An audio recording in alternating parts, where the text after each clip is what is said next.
राधे राधे दोस्तों, आज हम आपको महर्षि वेद व्यास द्वारा रचित कल्कि पुराण से बताएंगे कल्कि अवतार और देवी पद्मावती की ऐसी अनोखी प्रेम कहानी जो अभी भी भविष्य में होना बाकी है। हमने सिया राम का प्रेम जाना, हमने राधे श्याम का प्रेम भी जाना, पर कलयुग में श्री हरि और माँ लक्ष्मी की प्रेम कहानी कैसी होगी, इसका सच बेहद कम लोग जानते हैं। अब प्रश्न आता है कि कल्कि अवतार तो अभी हुआ ही नहीं है, तो व्यास जी ने उनकी और पद्मावती की प्रेम कहानी कल्कि पुराण में अभी से कैसे लिख दी?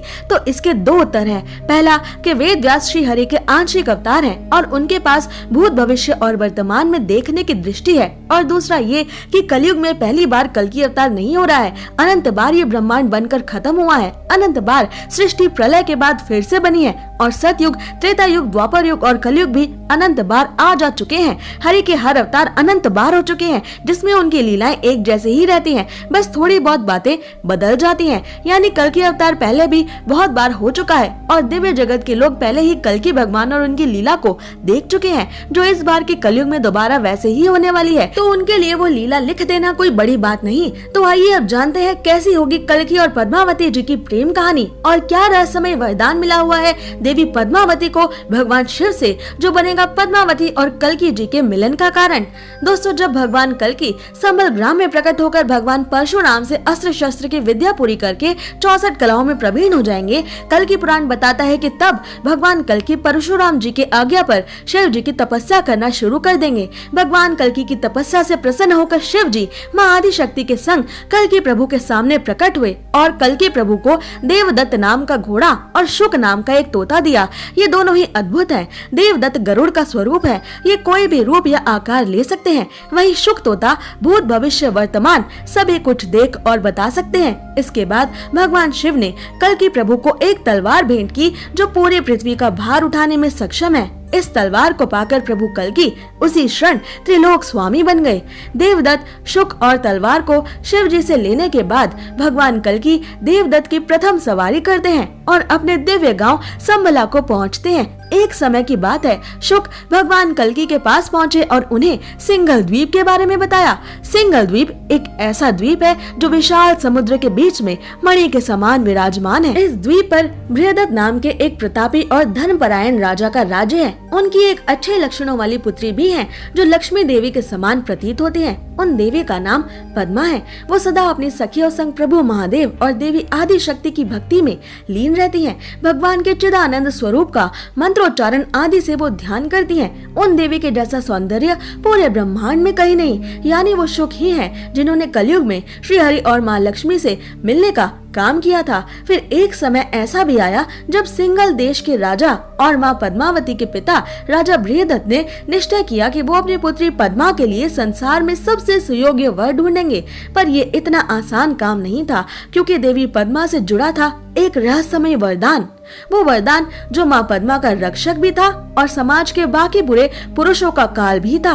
देवी पद्मावती जब बचपन से यौवनावस्था तक भगवान शिव की साधना करती थी, तो स्वयं भगवान शिव और देवी गौरी लक्ष्मी स्वरूपा पद्मा देवी को दर्शन देने और उनके दर्शन करने धरती पर आए थे। उस समय माँ पद्मा की भक्ति देखकर गौरी शंकर जी ने उन्हें वरदान दिया था कि अनंत कोटि ब्रह्मांडों के स्वामी भगवान श्री हरि कल्कि ही आपके पति होंगे। भगवान कल्कि के अलावा यदि कोई और पुरुष आपको काम दृष्टि से देखेगा, आपको छूने या पत्नी रूप में पाने का प्रयास करेगा या आपसे शारीरिक सुख प्राप्त करने की इच्छा करेगा, तो उस पुरुष का शरीर तुरंत ही एक स्त्री के शरीर में बदल जाएगा।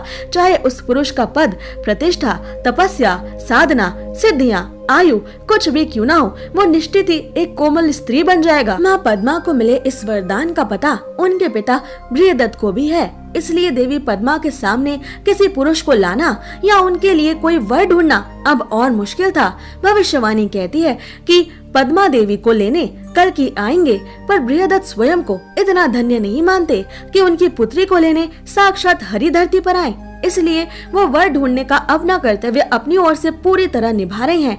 देवी पद्मा से विवाह की इच्छा लिए बहुत से वीर और राजा सिंघल द्वीप पर आए, पर जैसे ही उन्होंने काम इच्छा से देवी पद्मा के रूप को देखना चाहा, वो सब औरतों में बदल गए और देवी पद्मा के पीछे ऐसे घूमने लगे मानो वो सब पद्मा देवी की सखियां हो। ये देखकर देवी पद्मा अपने अलंकार और आभूषण उतारकर फेंक देती है। माँ पद्मा अपनी सखी विमला को दुखी होकर बताती है कि उन्हें लगता है कि वो श्रापित है, क्योंकि उन पे दृष्टि डालते ही हर पुरुष स्त्री में बदल जाता है। हरि का विरह अब माँ पद्मा के हृदय में है। माँ पद्मा नहीं जानती कि हरि कल्कि कब, कहाँ और किस रूप में आएंगे, पर पद्मा देवी की आंखें सदा श्री हरि की तलाश में लगी रहती हैं। शिव जी से मिला उन्हें वरदान अब उन्हें श्राप के समान लगने लगा है, क्योंकि उन्हें श्री हरि की प्रतीक्षा है।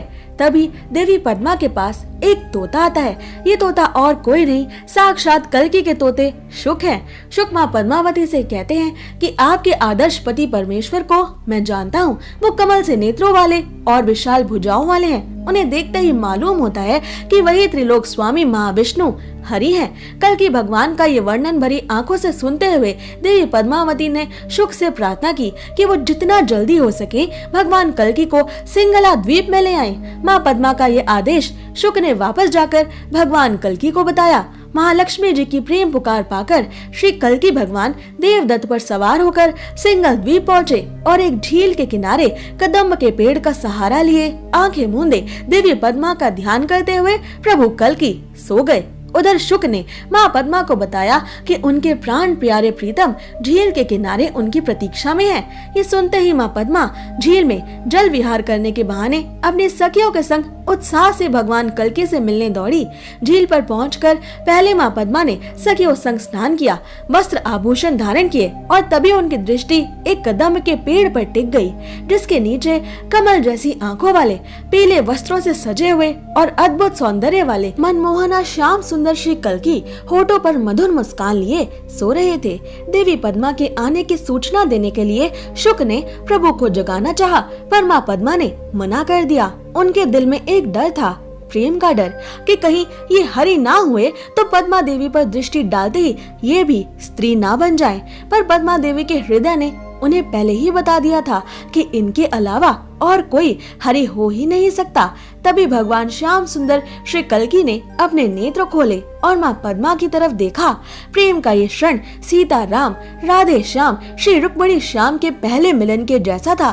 दोनों मौन थे, पर प्रेम की गूंज चारों ओर सुनाई दे रही थी। भगवान कल्कि ने पद्मा देवी को बताया कि वो उनसे प्रेम विवाह करना चाहते हैं और देवी पद्मा ने इसकी खुशी खुशी स्वीकृति दे दी। इसी क्षण का उन्हें अनंत कोटि जन्मों से प्रतीक्षा थी और प्रभु कल्कि के रूप को मन में बसाए सखियों संग फिर माँ पद्मा वापस लौट गई। घर आकर उन्होंने राजा बृहदत्त को कल्कि प्रभु के बारे में बताया। राजा बृहदत्त के आनंद की सीमा नहीं थी कि उन्हें साक्षात हरि अपने दामाद के रूप में प्राप्त होने वाले थे। उन्होंने भव्य आयोजन के साथ भगवान कल्कि को आमंत्रित किया और इस प्रकार देवी पद्मा और भगवान कल्कि का विवाह हुआ, जिसे स्वर्ग, गंधर्व लोक आदि जैसे दिव्य लोकों से अनंत कोटि देवी देवताओं ने भी देखा। और इस प्रकार युगों युगों के प्रेमी श्री लक्ष्मी हरि एक हो गए। श्री कल्कि पद्मा कलयुग में भी एक हो गए। इसके पश्चात कल्कि प्रभु के आशीर्वाद से वो सभी राजा जो देवी पद्मा पर दृष्टि डालते ही एक स्त्री में परिवर्तित हो गए थे, उन सभी को उनका पुरुष रूप वापस प्राप्त हो गया था। ऐसी ही और जरूरी जानकारियों और व्रत कथाओं के लिए हमारे चैनल को सब्सक्राइब करें।